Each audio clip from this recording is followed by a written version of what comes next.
Greetings to everyone. Last article में हमने hall effect को डिस्कस किया था। इम्पोर्टेंट आर्टिकल है। इलेक्ट्रिकल कंडक्टिविटी फाइंड आउट की थी, रेजिस्टिविटी भी फाइंड आउट की थी, तो दोनों इम्पोर्टेंट आर्टिकल्स में से हैं। तो आज हम इन दोनों से पहले जो टॉपिक डिस्कस किए थे, यानी कि पी टाइप सेमीकंडक्टर्स क्या हैं, एन टाइप सेमीकंडक्टर्स क्या हैं और कैसे हमने उनकी फॉर्मेशन देखी थी, ये सब कुछ पढ़ चुके हैं हम। प्योर और इम्प्योर में एक्सट्रिंसिक को फिर हमने दो पार्ट में डिवाइड कर दिया था। तो आज उन पी और एन सेमीकंडक्टर का आपस में कम्बिनेशन करते हैं और टॉपिक हमारा उसी पर बेस्ड है। And the topic is P N junction. ठीक है, अब हम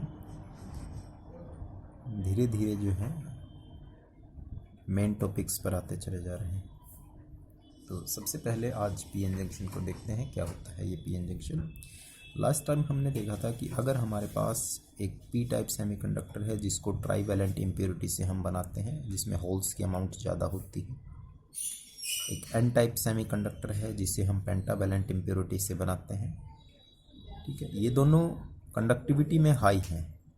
ठीक है, पहले जो प्योर सेमीकंडक्टर थे उनकी कंडक्टिविटी हाई नहीं थी, इसलिए हमने उनको इम्प्योर बनाकर पी और एन में चेंज कर दिया था।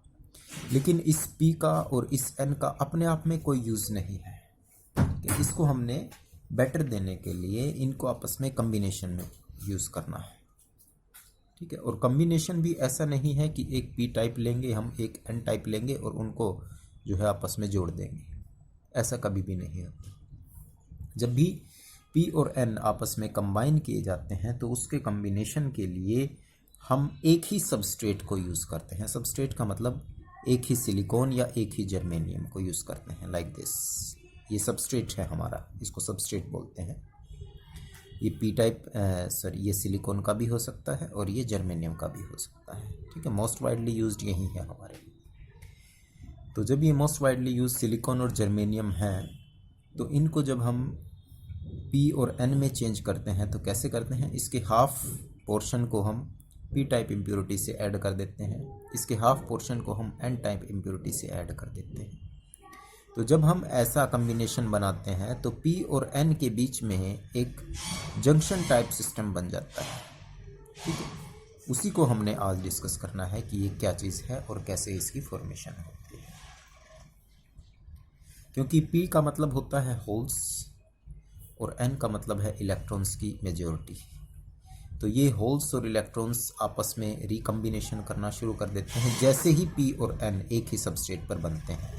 ठीक है, जैसे मैंने बताया पी और एन अलग अलग नहीं होंगे, एक ही सबस्ट्रेट पर बनाया हमने सिलिकॉन जर्मेनियम लेकर के। तो जब ये पी और एन होंगे तो इलेक्ट्रॉन यहाँ से, होल यहाँ से आपस में रिकम्बाइन कर देते हैं। तो एक लिमिटेशन है कि होल्स ज़्यादा से ज़्यादा कितने जा सकते हैं, ऐसे ही इलेक्ट्रॉन ज़्यादा से ज़्यादा इधर कितने जा सकते हैं। उसके बाद एक बीच में रास्ता बंद हो जाता है इनका, और यही चीज़ डिप्लीशन लेयर की फॉर्मेशन होती है। ठीक है, that is known as depletion layer. तो ये सारी चीज़ें आज हमने डिस्कस करनी है। उससे पहले हम पी एन जंक्शन को बनाने के मेथड्स देखते हैं। Methods to grow P N junction.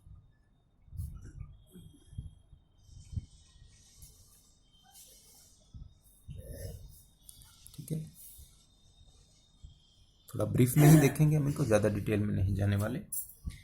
सबसे पहले पी एन जंक्शन जब यूज़ किया जाता है बनाने के पर्पज़ से, तो उसमें हम नाम लिख रहे हैं grown junction method. Grown junction method. ठीक है, ग्रोन जंक्शन मेथड। इस मेथड में हम क्या करते हैं, हम एक लिक्विड सरफेस लेते हैं, liquid surface of molten germanium या सिलिकॉन। ठीक है, इस लिक्विड मोल्टन सरफेस की जर्मेनियम या लिक्विड सिलिकॉन को हम एक सीड ऑफ जर्मेनियम की हेल्प से ग्रो करेंगे। केमिस्ट्री वालों ने इस प्रोसेस को काफ़ी डिटेल में एक्सपेरिमेंटली भी करते हैं ये लोग, जब कोई क्रिस्टल बनाते हैं तब। जैसे सपोज करते हैं कि हमारे पास ये लिक्विड स्टेट में जर्मेनियम है या सिलिकॉन है, मोल्टन स्टेट में है। हमने क्या करा, इसमें सिलिकॉन का एक सीड डाल दिया, ठीक है। और जब हम इसको सीड को स्लोली जो है इसके अंदर रोटेट कराते हैं, तो इस सीड पर ये जो मोल्टन है, molten germanium, this is molten germanium, ये सीड ऑफ जर्मेनियम है। तो ये सीड के चारों तरफ चिपकना शुरू हो जाता है, एडियर होना शुरू हो जाता है, लगना शुरू हो जाता है। और धीरे धीरे धीरे धीरे जिस शेप का हमने सीड लिया है उसी शेप का क्रिस्टल फॉर्मेशन है। जैसे मान लिया ये शेप हमने ली, तो इसके चारों तरफ धीरे धीरे धीरे धीरे मोल्टन जो है वो एडियर होना शुरू हो जाता है और ये एक सॉलिड जो है जर्मेनियम की फॉर्मेशन होनी शुरू हो जाती है। लेकिन ये हम कुछ देर के लिए करते हैं। जब इसके ऊपर लेयर जमना शुरू हो जाती हैं मोल्टन की सीड के ऊपर, तब हम क्या करते हैं कि एक पी टाइप इम्प्योरिटी को इसमें ऐड करते हैं, पी टाइप को, ठीक है। सपोज करते हैं कि हमने ये क्रिस्टल यहाँ तक ग्रो कर लिया है, इतना क्रिस्टल ग्रो कर लिया है। अब हम इसके अंदर पी टाइप की इम्प्योरिटी ऐड कर देते हैं। जब हम पी टाइप की इम्प्योरिटी इसमें ऐड करेंगे, तब इसका जो साइज है, ठीक है, ये जर्मेनियम था, अभी तक प्योर था, ये पहले छोटा सा सीड, लेकिन हमने धीरे धीरे इसको क्रिस्टलाइन फॉर्म में जमा कर लिया और इतना बड़ा हो गया। अब इसके ऊपर हम पी टाइप डाल देते हैं। तो जब हम पी टाइप डालेंगे तो इसके ऊपर एक पी टाइप की लेयर जमनी शुरू हो जाती है, लाइक दिस। अब ये पी टाइप मटेरियल से ग्रो कर रहा है। पहले सिर्फ जर्मेनियम था, अब इसमें हमने जैसे ही पी टाइप इम्प्योरिटी डाली तो एक पी टाइप सेमीकंडक्टर की तरह ये इसके ऊपर जमना शुरू हो जाएगा, ठीक है। जैसे ही हमने पी टाइप इम्प्योरिटी ऐड कर दी और उसका सफिशिएंट साइज हो गया अब, ठीक है। आप इसको इस तरीके से समझें, जैसे एक हमारे पास ये जर्मेनियम था, इसी के ऊपर हमने लेयर टाइप में फॉर्मेशन कर दी और लेयर की थिकनेस भी बढ़ा दी थोड़ी सी, ठीक है। जैसे ब्रेड के ऊपर हम कुछ सॉस से सैंडविच लगाते हैं, उसकी लेयर को ज़्यादा कर देते हैं, तो वो जो लेयर बन रही है हमारे पास, वो लेयर जो है वो पी टाइप सेमीकंडक्टर की है।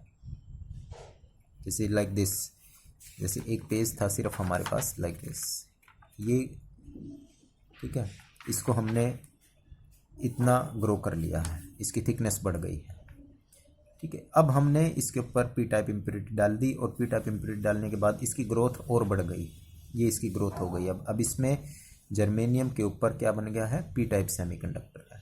फिर हम इसके ऊपर सफिशिएंट जब इसका साइज हो जाएगा, तब इसमें एन टाइप की इम्प्योरिटी को भी डाल देते हैं, यानी लेयर वाइज इसके ऊपर ग्रो करना शुरू हो जाएगा।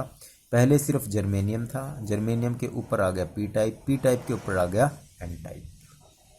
तो इस तरीके से हमारे पास जब सफिशिएंट साइज हो जाएगा पूरे क्रिस्टल का, तब हम ये कह सकते हैं कि हमें पी और एन जंक्शन की फॉर्मेशन मिलती चली जा रही है, ठीक है।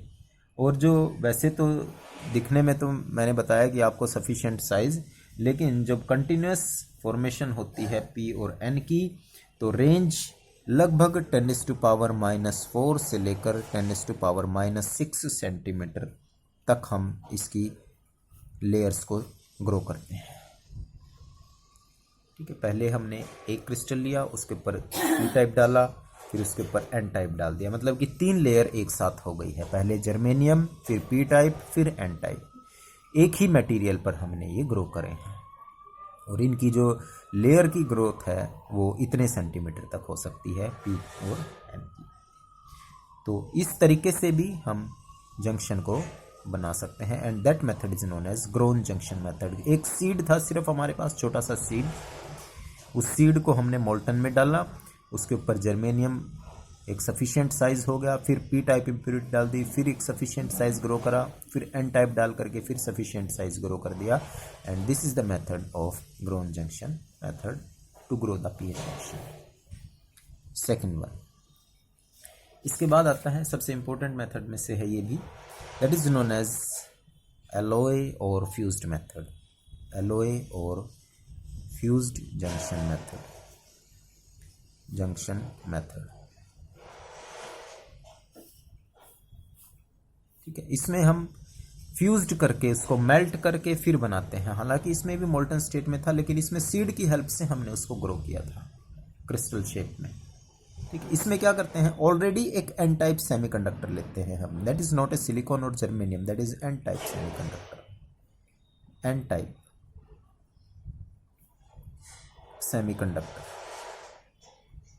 ठीक है, इसको सिलिकॉन भी ले सकते हैं एन टाइप, या जर्मेनियम भी हो सकता है ये एन टाइप का। पहले ही हम ऑलरेडी एन टाइप को ले रहे हैं। अब हम क्या करते हैं, इसके ऊपर एक एल्यूमिनियम या इंडियम, ठीक है, थर्ड ग्रुप से इसके ऊपर हमने यहां पर रख दिया है। एन टाइप हमने सिलिकॉन या जर्मेनियम लिया सबस्ट्रेट, उसके ऊपर थर्ड ग्रुप का कोई एलिमेंट रख दिया, सपोज एल्यूमिनियम रख दिया हमने। फिर इस सारे सिस्टम को हम 500 डिग्री सेंटीग्रेड पर टेम्परेचर पर मोल्टन स्टेट में ले जाते हैं। जैसे ही इसको 500 डिग्री टेम्परेचर पर ले जाएंगे तो ये जो सिलिकॉन एन टाइप का है और ये जो एल्यूमिनियम मेटल है ये मेल्ट हो जाएंगे आपस में। और जब मेल्ट हो जाएंगी तो ये एल्यूमिनियम इसके अंदर जो है डिफ्यूज होना शुरू हो जाएगा, मेल्टअप होना शुरू हो जाएगा। और जब ये मेल्ट होना शुरू हो जाएगा तो इसकी शेप कुछ इस तरीके से हो जाएगी। This is N type silicon. अब सपोज करते हैं ये ग्रो करना शुरू हो गया इसके अंदर इस तरीके से, और यहाँ तक इतनी मटेरियल, इतनी डेप्थ तक उसने इसके अंदर ग्रोथ कर ली। Now you can see that this, एक छोटा सा पोर्शन इसका बाहर की तरफ रह जाता है, जिसको हम स्विच करने के लिए यानी कि कनेक्शन करने के लिए यूज़ कर सकते हैं। तो ये एन टाइप था। अब यहाँ जब जैसे ही इसमें एल्यूमिनियम डाला तो ये इसको न्यूट्रलाइज करने की कोशिश करेगा, लेकिन ऑलरेडी ये थर्ड ग्रुप से है, तो यहाँ पर ये रीजन पी टाइप का बन जाएगा। तो एन के साथ पी की ग्रोथ हो गई है इकट्ठा ही, and that is known as alloy और फ्यूज्ड जंक्शन मेथड। ठीक है, सबस्ट्रेट लिया सिलिकॉन एन टाइप का या जर्मेनियम का, एल्यूमिनियम मेटल ली, 500 डिग्री सेंटीग्रेड टेम्परेचर पर रखा उनको। जैसे ही रखते हैं दोनों मेल्ट हो जाएंगे और ये इसके अंदर इंसर्ट होना शुरू हो जाएगा। जैसे ही इंसर्ट होगा तो थोड़ा बहुत हिस्सा इसका बाहर रह जाएगा, इसको हम एल्यूमिनियम बटन का नाम देते हैं। एल्यूमिनियम बटन ये कनेक्शन के लिए यूज़ हो जाता है। जब ये इसके अंदर मेल्ट हो गया है और डिफ्यूज़ हो गया है तो ये एक पी टाइप की तरह काम करेगा, बाकी हिस्सा इसका एन टाइप की तरह काम करेगा, and that is known as alloy और फ्यूज्ड। ठीक है, third method. Third is your diffused junction method. Diffused junction method ये लेटेस्ट और सबसे ज़्यादा यूज होने वाला है। ठीक है, it is more pressurise method. In 1956 में इसको डेवलप किया गया था। ठीक है, और ये सॉलिड स्टेट डिफ्यूजन है। सॉलिड स्टेट डिफ्यूजन, जब ये सॉलिड स्टेट डिफ्यूजन है तो इस मेथड में होता क्या है कि हम कोई भी एक स्लैब मटेरियल ले लेते हैं, सिलिकॉन या जर्मेनियम कोई भी, SI या जर्मेनियम स्लैब ले लिया हमने, सिलिकॉन या जर्मेनियम के हाई टेम्परेचर पर इसको एक्सपोज कर देते हैं। हाई टेम्परेचर पर एक्सपोज, जैसे ही इसको हाई टेम्परेचर पर एक्सपोज करेंगे तो इम्प्योरिटी इसके अंदर ऐड की जाती है अब, लेकिन वो इम्प्योरिटी गैसियस फॉर्म में होगी। गैसियस फॉर्म में इसके अंदर इम्प्योरिटी को ऐड किया जाता है। चाहे वो पी टाइप की हो चाहे वो एन टाइप की हो। जिस भी तरह का हमने मटेरियल ग्रो करना है, जैसे भी ग्रो करना है, वो इसके अंदर डिफ्यूज़ कर दी जाती है। और क्योंकि इम्प्योरिटी इसके अंदर डिफ्यूज़ की जाती है तो जो गैसियस फॉर्म है उसकी पेनिट्रेशन काफ़ी हाई होती है, क्योंकि वो मटेरियल के अंदर काफ़ी लोअर पार्ट तक पेनिट्रेट कर सकती है। तो इसीलिए जिस रीजन तक, जिस लेयर तक, जितने थिकनेस तक हमें इसको चाहिए, वहाँ तक हम इसके अंदर इम्प्योरिटी को ऐड कर सकते हैं। यहाँ तक चाहिए, यहाँ तक ग्रो करना चाहते हैं, यहाँ तक। तो इसीलिए इसको मोर प्रिसाइज्ड मेथड भी बोलते हैं, and that is known as diffusion junction method. ठीक है, ये मैं इसलिए बता रहा हूँ ताकि जो है आप लोगों को पता हो कि किस तरीके से इनको ग्रो किया जा सकता है। तो ये डिफरेंट मेथड्स हमने स्टडी करे। पहले में एक सिर्फ सीड का यूज़ करा, दूसरे में हमने मोल्टन स्टेट का यूज़ करा, और तीसरे में हमने इम्प्योरिटी को गैसियस फॉर्म के अंदर हाई टेम्परेचर पर इसके अंदर स्लोली डिफ्यूज़ करा दिया। ठीक है, इसके अंदर जो है जो सोलर सेल्स हैं वो भी इस डिफ्यूजन मेथड के थ्रू ही बनाए जाते हैं। This technique is specially used in making large and uniform junctions, क्योंकि इसमें एक प्रिसाइज और स्ट्रेट मेथड, स्ट्रेट फॉरवर्ड, जहाँ तक हमें थिकनेस की ज़रूरत है वहाँ तक गैस इम्प्योरिटी को पेनिट्रेट करा सकते हैं। ठीक है, चलिए अब हमें ये तो पता चल गया कि कैसे जंक्शंस को क्रिएट किया जाता है, और ये भी पता चल गया है कि पी और आर अलग अलग नहीं होते, उनको एक ही चीज़ पर बनाया जाता है ताकि वो आपस में एक ही लेयर की तरह काम कर सके। अब इसकी कैरेक्टरिस्टिक्स देख लेते हैं कि अनबायस्ड पीएन जंक्शन है क्या चीज़। अनबायस्ड पीएन जंक्शन, अनबायस्ड का मतलब क्या होता है? हमने अभी वोल्टेज नहीं दी है, नो वोल्टेज इज अप्लाइड। बायस जहाँ भी आ जाए हम उसको वोल्टेज दे रहे हैं, कुछ प्रोवाइड कर रहे हैं। ठीक है, अब हम पीएन जंक्शन की थोड़ी सी डिटेल स्टडी देखते हैं है क्या है। हमारे पास एक सबस्ट्रेट था, ये इस सबस्ट्रेट पर हम किसी भी मेथड से जो हमने पढ़े हैं पी और एन इम्प्योरिटीज़ को डाल करके एक जंक्शन क्रिएट कर लिया है। एक तरफ हमने पी इम्प्योरिटी डाल दी, इसका मतलब इसमें होल्स की अमाउंट ज़्यादा है, लाइक दिस होल्स आर, और इसमें इलेक्ट्रॉन्स की अमाउंट ज़्यादा है। ऐसा नहीं है कि इसके अंदर होल्स नहीं है, इसमें होल्स हैं लेकिन माइनॉरिटी में, इसमें इलेक्ट्रॉन्स हैं लेकिन माइनॉरिटी के अंदर है। ठीक है, अब जैसे ही हमने किसी भी मेथड से जो अभी तीनों पढ़े हैं पी और एन को क्रिएट कर दिया, तो ये होल्स पॉजिटिव और ये इलेक्ट्रॉन्स नेगेटिव आपस में एक दूसरे की तरफ अट्रैक्ट हो जाते हैं। अट्रैक्शन इज देयर, और जैसे ही इनका अट्रैक्शन होता है तो ये रिकम्बिनेशन करना शुरू कर देते हैं आपस में, यानी इलेक्ट्रॉन होल के पास चला जाएगा और होल इलेक्ट्रॉन के पास मूवमेंट शुरू हो जाती है। और जैसे ही ये मूवमेंट शुरू होती है तो इनके रिकम्बिनेशन की वजह से जो है एक न्यूट्रल लेयर बीच में क्रिएट होनी शुरू हो जाती है। और जब ऐसा होता है तो आप इस तरीके से समझें कि आप क्लासरूम में बैठे हैं, यहाँ पर suppose that is section B और C, suppose B section is there physics के लिए, और यहाँ पर बाहर जो है दूसरा ग्रुप खड़ा है सेक्शन A। बेल बजते ही, जैसे ही रिंगिंग द बेल, इनको अंदर जाना है, इनको बाहर आना है। तो होगा क्या कि ये एक साथ जल्दी से मूवमेंट करके इस डायरेक्शन में मूव करने की कोशिश करेंगे, ये एक साथ बेल बजते ही इस डायरेक्शन में मूव करेंगे, और ऑन द गेट होगा क्या, जो यहाँ पर होंगे 2-4 वो इधर मूव कर गए, जो यहाँ पर होंगे 2-4 वो इधर मूव कर जाएंगे।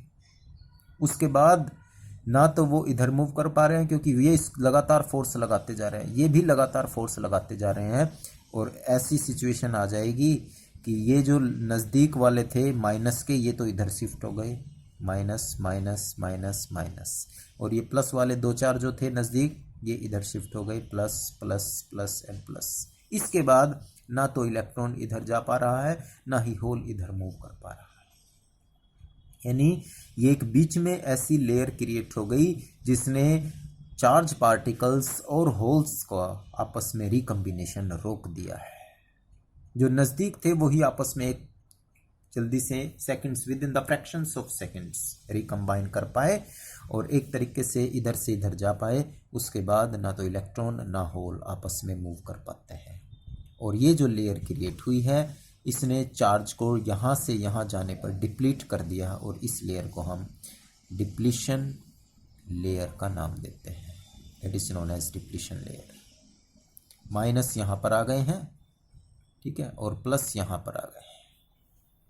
और जब माइनस और प्लस यहाँ पर आ गए हैं तो अपने आप ही यहाँ एक बैटरी क्रिएट हो गई, माइनस ये और प्लस ये। हमने कुछ नहीं किया, सिर्फ हमने एक पी और एन इम्प्योरिटी डाली, और ये इम्प्योरिटी डालने के फ्रैक्शंस ऑफ सेकंड में ही सब कुछ हो गया है। ठीक है, और ये जो लेयर क्रिएट हुई है, इस लेयर ने चार्ज को डिप्लीट कर दिया आपस में रिकम्बाइन करने से, और इसीलिए इसको डिप्लीशन लेयर कहते हैं। और ये डिप्लीशन लेयर अपने आप एक वोल्टेज भी क्रिएट कर देती है, जिस वोल्टेज को हम बैरियर वोल्टेज का नाम भी दे देते हैं। That is known as barrier voltage. ठीक है, इस बैरियर वोल्टेज को हम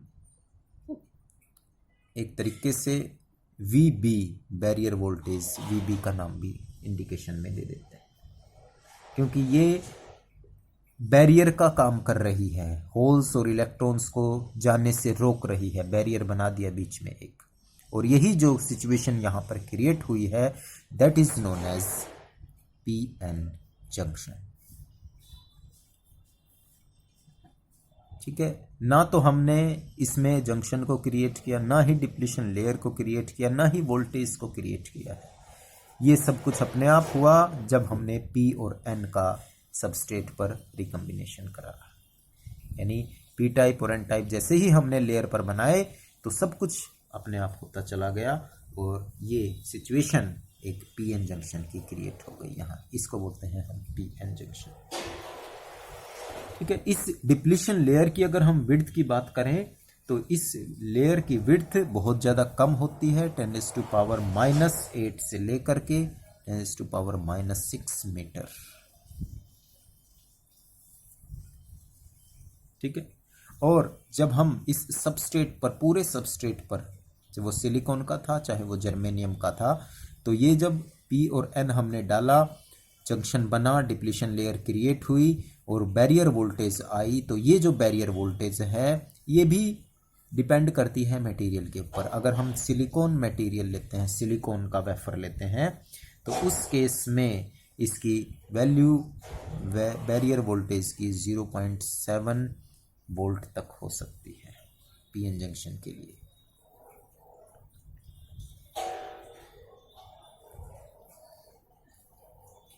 ठीक है, अगर हम इसी को जर्मेनियम का PN जंक्शन बनाते हैं, यानी जर्मेनियम मटेरियल पर, तो इस बैरियर वोल्टेज की वैल्यू कम हो जाती है, 0.3 वोल्ट के आसपास होती है।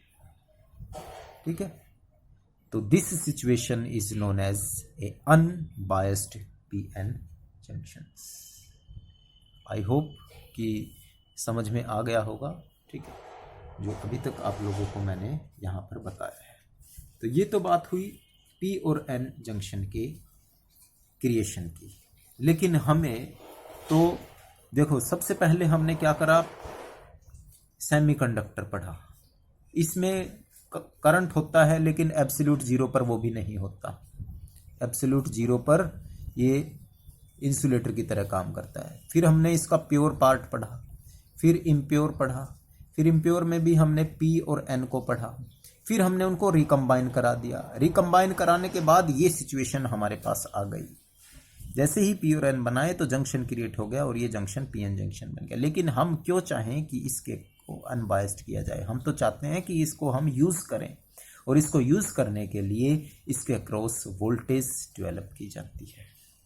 और जब इसके अक्रॉस वोल्टेज डेवलप की जाती है तो वो अनबायस्ड नहीं रह जाता, that is known as biased PN junction.